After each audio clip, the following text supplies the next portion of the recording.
Universidad Católica Argentina presenta INDEX, donde la ciencia cuenta sus historias. El podcast del Vicerrectorado de Investigación e Innovación Académica de la UCA. Conducción, Dr. Nicolás Gorbov. Coordinación General, Dra. María Clara Zamora.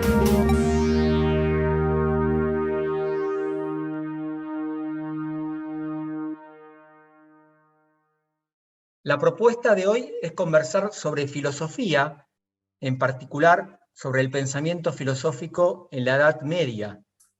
Para recorrer este camino nos acompaña Olga Larre, quien es doctora en filosofía, ha sido investigadora del CONICET e integrante del Consejo de Investigaciones de la UCA, y desde 2018 es la decana de la Facultad de Filosofía y Letras de la Universidad Católica Argentina. Bienvenida, Olga, ¿cómo estás? Muy bien, Nicolás, un gusto estar con ustedes. Para comenzar, me gustaría preguntarte sobre tus inicios en la investigación. ¿Cómo decidiste dedicarte a la filosofía, tus comienzos en la investigación en el área de humanidades y tu ingreso a el CONICET para hacer la carrera de investigadora? El gusto por la filosofía yo creo que fue muy temprano, el interés de saber qué se encuentra detrás de todo pensamiento, ¿verdad?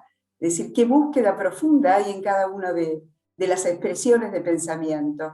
Y eso fue temprano, digamos, eso surgió y se fue consolidando con el tiempo. El tema particular, pienso que puede ser de interés el ver cómo se inicia la investigación el área de filosofía. Cuando yo ingreso hacia el final de la década del 70, en el CONICET, prácticamente la filosofía como tal no tenía tradición en el área de la investigación. Entonces todo era discutido. Y junto con la discusión por la filosofía se daba la discusión de las humanidades en la investigación. Así que ese tema fue el primer gran obstáculo a vencer. Digamos que lentamente y muy lentamente se fue superando. Pero ciertamente yo en aquella etapa estaba revisando, por ejemplo, el texto de un autor de la parte física, que era la que yo estaba estudiando, y ese texto estaba, digamos, todavía no tenía una versión crítica, o sea que estaba en manuscrito, había que hacer la transcripción, había que traducirlo, y la objeción era, a ver, una traducción ¿constituye un trabajo científico? Bueno, había que explicar que ciertamente el autor había escrito 750 años atrás, no se trataba de una traducción de un idioma moderno al español, sino que estábamos haciendo una traducción que ese autor jamás pensó llegaba al siglo XXI. Entonces, hay que transferirla a un público totalmente distinto, hay que adaptar ese problema a la mentalidad contemporánea para que lo entienda, qué es lo que está planteando el autor, y ciertamente constituye un trabajo de investigación. Pero bueno, eso llevó tiempo de explicarlo muy lentamente para que se fuera comprendiendo. Además, la obra era discutida, podía ser de ese autor o no, había una discusión internacional, había que, digamos, ir paso a paso justificando que era posible hacer ciencia en filosofía. Así que, bueno, esa fue la primera etapa, digamos que, como te digo, lentamente fue siendo transformada. Es decir, las evaluaciones no solamente las hacían los científicos, sino que empezaron a hacerla los pares que entendían el tema. Entonces ese fue el gran paso en aquella etapa de la investigación, ¿no? ¿Y quiénes fueron tus referentes en ese momento? ¿Quiénes te guiaron en tu comienzo de la carrera?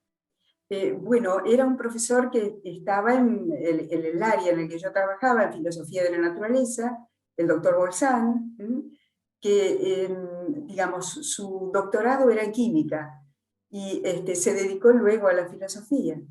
Y fue investigador en filosofía y fue investigador superior en filosofía, que no lo hemos vuelto a tener dentro de la institución, ¿no? Alcanzó el rango máximo.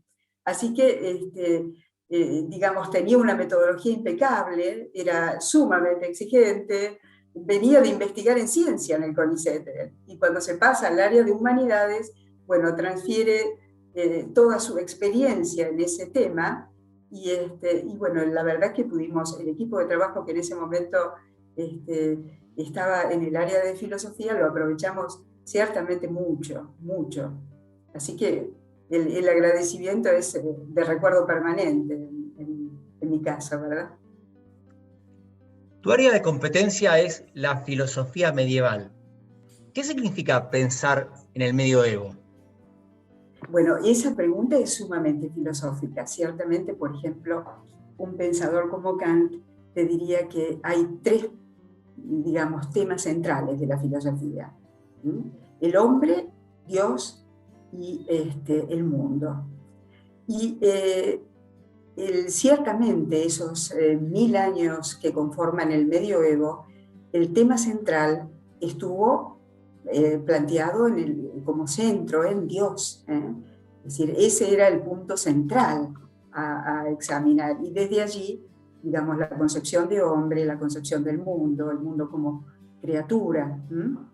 Así que allí tenés la primera cuestión, ver si es posible hacer una especulación filosófica que tiene tan próxima el tema divino. Y ciertamente lo que te expresa esos 1000 años de historia es que es posible hacer una especulación racional e incluso expresar racionalidades distintas teniendo el trasfondo del tema de Dios, el trasfondo respecto del resto de las especulaciones posibles. Esta idea que a veces hay acerca del pensamiento medieval y de ese periodo de la humanidad como vinculada a la oscuridad, ¿es un mito? ¿Es una apreciación verdadera? ¿Qué opinás? Bueno, mira, hay un trabajo que se publica en el inicio del siglo XXI, un trabajo de Alain de Libera, en donde él reacciona fuertemente sobre, digamos, la posibilidad de dar respuesta a esta pregunta que vos hacés. Son 1000 años de oscuridad entre dos focos de luz, como serían la antigüedad y el Renacimiento. Eso es así. Digamos, ¿qué hay con relación a los distintos tópicos que se endilgan al medioevo?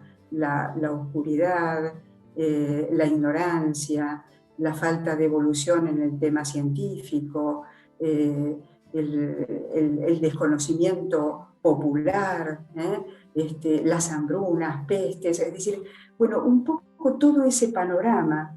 Él, digamos, desde esta obra trata de ir dando respuestas y, como te digo, es una, si bien entra dentro de lo que es un mito, fíjate que el alcance es que en el año 2000 todavía intentamos seguir dando respuesta a cada una de estos elementos. Y ciertamente uno tiene que empezar a matizar, es decir, todo el libro expresa un poco eso. A ver, ¿cómo matizamos? Porque ciertamente en el medioevo hubo, digamos, dentro de lo que es la especulación científica, grandes faros.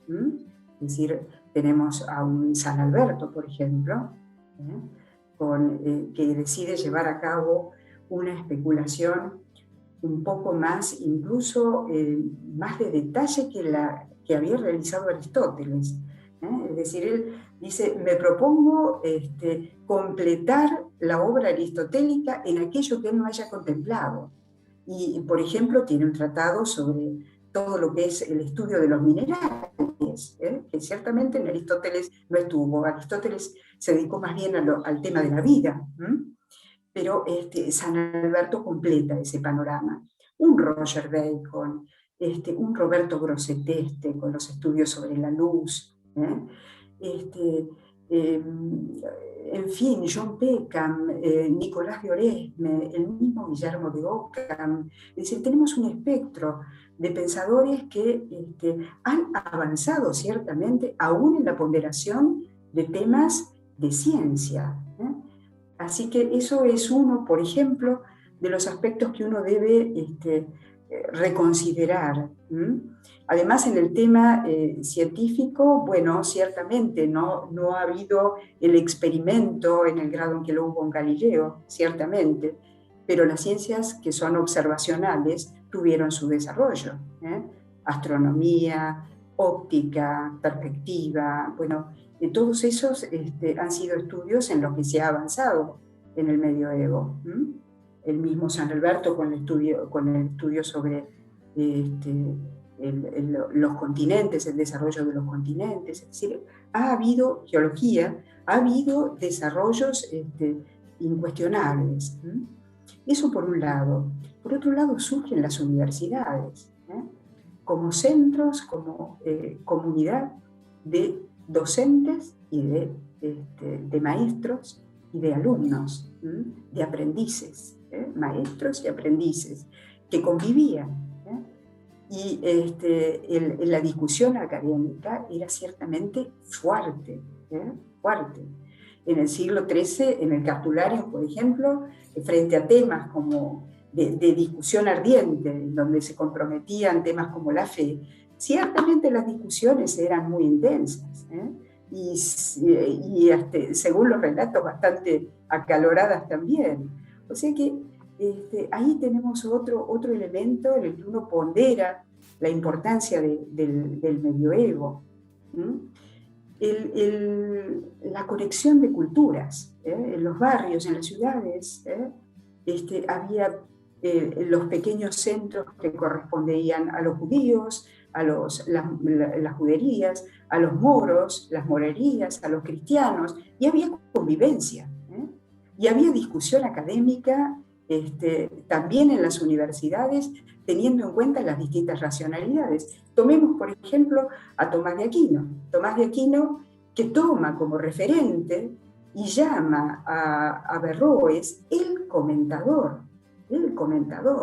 Es decir, y si vamos a los estudios físicos de su primera etapa, prácticamente el desarrollo sigue muy puntualmente a Averroes y a Avicena también. Luego comienza a separarse, pero ciertamente hay tomar en cuenta expresiones de pensamiento distintos que conviven.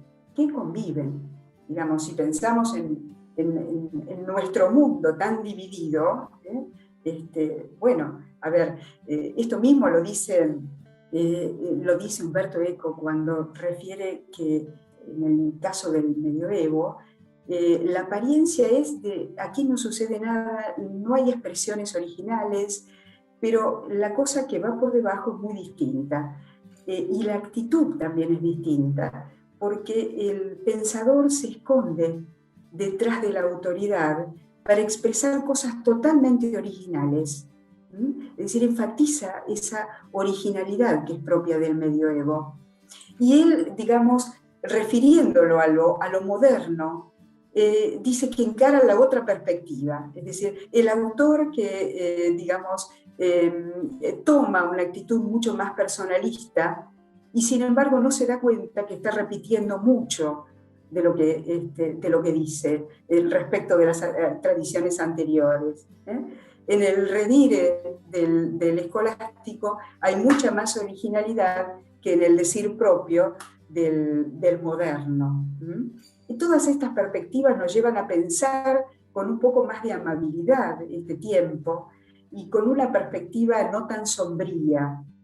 Más específicamente, yendo a tu subárea de competencia, los temas físicos en el medioevo, ¿querés comentarnos algo acerca de las cosmologías medievales y los autores que has estudiado de los siglos XIII y XIV? Las cosmologías son los tratamientos acerca del mundo. Siempre me había interesado este área, es decir, es un área un poco menos conocida de la filosofía. En general, los trabajos se vuelcan mayoritariamente hacia el tema del hombre, hacia la antropología, y esa es la metafísica. Pero la zona de las concepciones del mundo son un poco menos transitadas. Y en particular me interesa mucho ver cómo el pensamiento medieval ha explorado caminos que sería muy interesante tenerlos en cuenta contemporáneamente, porque para el medieval el mundo es criatura y lo respeta como criatura divina, criatura que procede de la mano de Dios, de manera tal que, digamos, hay una situación de respeto, hay una situación de acercamiento completamente distinto a lo que ha sido la transformación del mundo moderno, en donde se trata al mundo, se trata a lo creado de una manera completamente diferente. Entonces hay muchos elementos que podríamos considerar hoy sin lugar a dudas como muy valiosos, digamos, procediendo incluso de metafísicas potentes y muy diferentes, muy diferentes. Es decir, no es lo mismo un Tomás de Aquino que un San Buenaventura, no es lo mismo un Duce Coto, bueno, pero sin embargo todos tematizaron sobre el tema del mundo de maneras distintas, pero como digo, con un escenario metafísico muy diferente al que podemos hacerlo hoy. Hoy se está tratando de trabajar desde una ecología que es muy pragmática, es decir, a ver, se fundamenta en no hagamos esto porque perdemos lo otro. Aquí hay una perspectiva completamente diferente que pienso que se puede llegar a, digamos, puede llegar a iluminar perfectamente nuestro tiempo. Así que bueno, ese fue un punto de interés que, digamos, quería transitar y que me llevó muchísimo tiempo porque, digamos, el ver distintos autores, el ver riquezas en distintos autores y ver que eran materiales que prácticamente no habían sido explorados. De ello constituyó prácticamente toda una especialidad, incluso siguen hoy consultándome por digamos, evaluaciones en ese sentido, porque, digamos, no hay mucha gente caminando esa especialidad. ¿Querés mencionar algunos de esos autores que has estudiado más particularmente? Bueno, cómo no. Yo trabajé, mira, en particular siglo XIII y XIV, digamos, centralmente, pero también en alguna ocasión, por ejemplo, transité a autores anteriores, porque me llevaron desde aquí hacia esas expresiones, ¿no? Así que los autores del siglo XIII que recorrí en su cosmología, por supuesto, está Santo Tomás, estuvo San Buenaventura en el siglo, fines del XIII, ya casi XIV, Duns Scoto, Ockham, le dediqué mucho tiempo a traducciones incluso, digamos, allí estuve bastante tiempo porque los temas de Ockham prácticamente conocidos eran del área de la nociología, de la lógica, y si vamos al punto, yo creo que, digamos, se ha sido injusto en este sentido porque tiene una gran producción física, tiene varias obras físicas, además del comentario que le hace Aristóteles línea a línea del comentario del tratado físico, de la física como tal. Así que yo creo que allí había un nicho interesante para explorar. Y de hecho lo hice con todo cuidado y le dediqué muchos años de trabajo, y, digamos, tanto en el área de traducción como en el área de llevar adelante la especulación en ese sentido. Y cubrir, como digo, una zona que era un gris. Es decir, el autor aparecía desconociéndose toda esa área de especulación física, que le llevó mucho tiempo. Es decir, y si vamos a que, digamos, trabajó pocos años, tuvo pocos años de vida especulativa, porque después transitó la vida política prácticamente, bueno, yo creo que ahí hay material que ha resultado interesante reflotar. Y bueno, y después del tsunami que representó todo el nominalismo y el ataque al nominalismo, ver cómo reacciona el realismo. Ese también ha sido una etapa que también era una zona sombría de la historiografía, y tomé a un autor, a Walter Warley, que digamos ya es del siglo XIV, y que responde a Ockham en la mayoría de son los grandes digamos, confrontadores de doctrinas, y se contestan mutuamente, así que me interesó mucho ver cómo el realismo respondía. El realismo de esa época no es el realismo de Tomás, porque, digamos, también Tomás había tenido las objeciones del año 1277, y en particular su doctrina de la unicidad de la forma sustancial había sido condenada. Bien, así que se retoma desde otra perspectiva el realismo, desde San Alberto Magno. Entonces hay mucha doctrina que digamos, ya viene también con una impresión que es neoplatónica, porque San Alberto tenía, digamos, también en su haber un acervo neoplatónico importante. Así que bueno, es decir, ese periodo también es un periodo de sombras que me interesó transitar. Y después, a veces, como te decía antes, un autor te lleva a otro, Scott Lyukena, por ejemplo, digamos, ver la perspectiva de la concepción del mundo, de la concepción del tiempo. Es decir, hace poquito terminé un trabajo que fue, digamos, estaba centrado en el tiempo y me permitió eso, precisamente, ir detrás de distintos autores centrados en ver qué significa el tiempo para cada uno de ellos. Entonces, eso me llevó digamos, autores que no había conocido, y abrió un poco el espectro de posibilidades de los últimos años de investigación en CONICET, ¿no? Digamos, en donde uno se permite algunas libertades, las libertades que al principio no tenés. Y entonces es la libertad de recorrer autores que no has visto, de pagar algunas deudas con ellos, así que bueno, esa fue toda una muy linda etapa. Vos hablás de un autor te lleva a otro autor, y también en este recorrido que estás haciendo, el diálogo entre autores.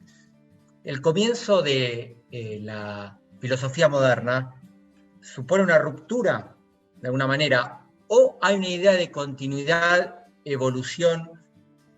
El tema ha sido abordado de manera múltiple, ¿no? Y digamos, por ejemplo, hay autores que presentan la modernidad como una disrupción absoluta respecto de lo que ha sido el medioevo. Y precisamente lo que me aportó el trabajo de investigación en CONICET fue ver que ese tránsito, primero, Galileo no es una isla totalmente separada, sino que tiene una deuda muy importante con todo el pensamiento anterior. Y estos autores que yo recorría y que estudiaba, y que ciertamente eran siglo XIII y XIV, han hecho todo un puente muy importante para que un Galileo se expresara.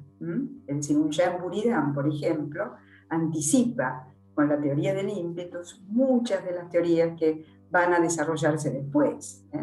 Entonces, esas deudas ciertamente nos permiten hablar de una deuda que la modernidad tiene con el pensamiento precedente.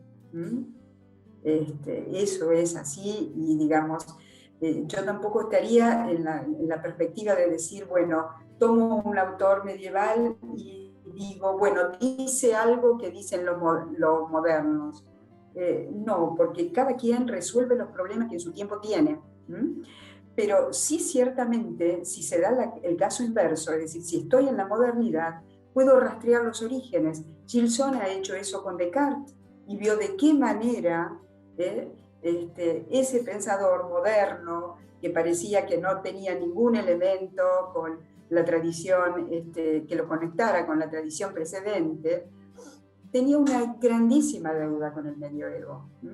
Entonces, ese camino inverso de decir, desde lo moderno reconozco lo que ha existido antes, me parece muy, muy saludable. Y es un camino que se está explorando bastante. Los alemanes, por ejemplo, están transitando esa línea. Lindbergh, por ejemplo. Es decir, en la medida en que veamos la historia de las ideas como un desarrollo, uno puede tener una perspectiva, me parece, más completa,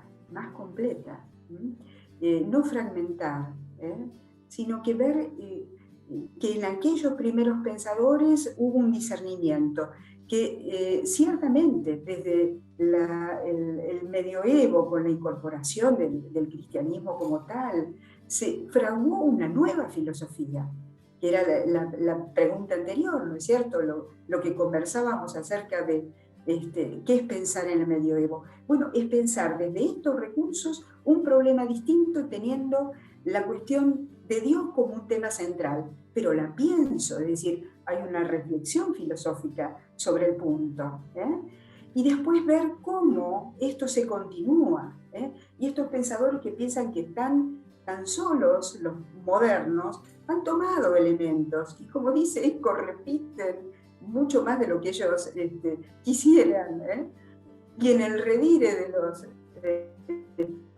escolásticos hay mucha originalidad también. Y bueno, y tenés también un pensador como Levinas, por ejemplo, que te dice que en la patrística y en el medioevo él encuentra el rostro del humano, porque también ha sido este tiempo la exaltación de lo humano.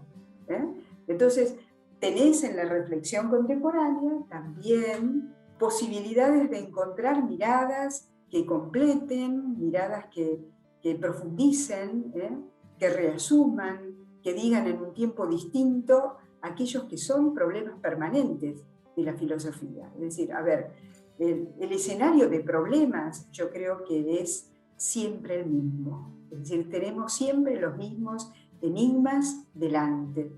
Y las reflexiones, si uno tiene en cuenta lo que se ha dicho, siempre son más profundas. Olga, para finalizar, y agradeciéndote enormemente todo lo que has compartido con nosotros, ¿cuál te parece que es el legado del pensamiento filosófico de la Edad Media? ¿Qué nos puede aportar para pensar este tiempo que estamos viviendo?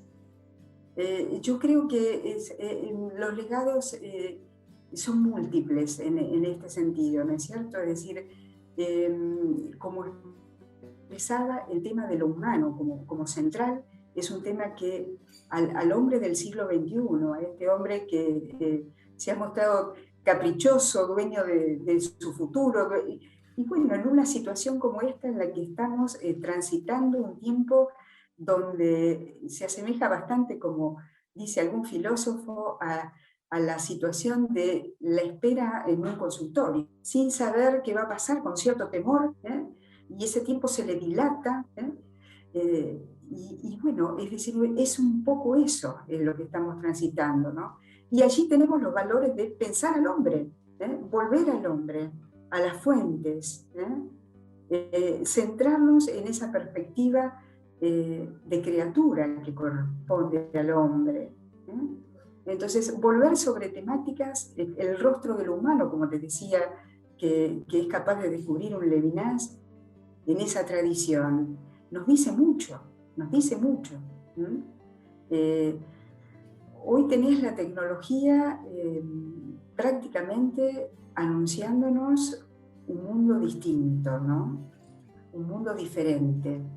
Un mundo donde intentamos explorar el espacio, poner las cerizas en Marte, es decir, hay perspectivas de desarrollo completamente alocadas incluso, ¿verdad? Es decir, frente a situaciones que son como esta, nos dejan absolutamente fuera de contexto, es decir, estamos planificando cosas tan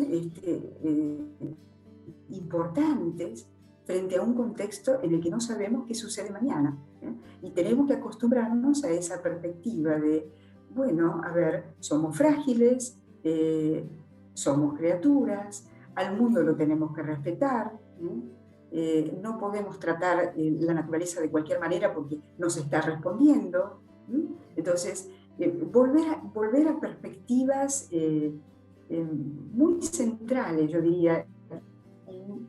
Mira San Francisco, es decir, apenas sabía leer, pero la actitud que plantea frente a la naturaleza es una actitud de una sabiduría increíble, y forma parte de este escenario que estamos, sobre el que estamos reflexionando. Una actitud sumamente humilde, de contemplación de la naturaleza, de respeto por la naturaleza, pero que viene por la mano misma del reconocimiento de que es criatura, vinculado como hermandad.